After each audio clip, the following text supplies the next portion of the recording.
అవును సార్, ఈ వీడియో మీరు అన్నారు అర్ధరేత్రప్పుడు ఆడపిల్ల అర్ధరేత్రప్పుడు తీసినా కూడా నేను పడుతానని. నేను ఆ నమ్మకంతోనే ఓన్లీ కూటమి ప్రభుత్వం, జనసేన పార్టీ, పవన్ సార్ వచ్చారు, పవన్ సార్ నన్ను గెలిపిస్తారని. ఇది అన్యాయం, ఇది అన్యాయం. మా నాన్నకి జరిగింది, మా కుటుంబంలో జరిగిన అన్యాయం. దీన్ని మీరు తప్ప ఎవరు బయట తీస్తారని ఇప్పటిదాకా జనాలు చాలామంది అడుగుతుంది పవన్ సార్ దగ్గరికి వెళ్తే న్యాయం దొరుకుతుందని. అందుకని నేను వీడియో తీసుకున్నా. పవన్ సార్ ఖచ్చితంగా నేను కూడా పిఠాపురం ఎమ్మెల్యే గారి తాలూకే నాకు న్యాయం చేస్తారనే. నాకు ఆడపిల్లని నేను రాత్రి పగలు నడుస్తున్నాను, 380 కిలోమీటర్లు నడుస్తున్నాను.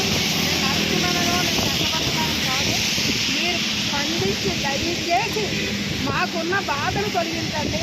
ఇన్ని సంవత్సరాలు బట్టి మేము మానసికంగా అనిపిస్తున్నాం. నా తండ్రికి ఆత్మ శాంతి ఇస్తారని ఆశతోనే ఇది చేస్తున్నాను నేను.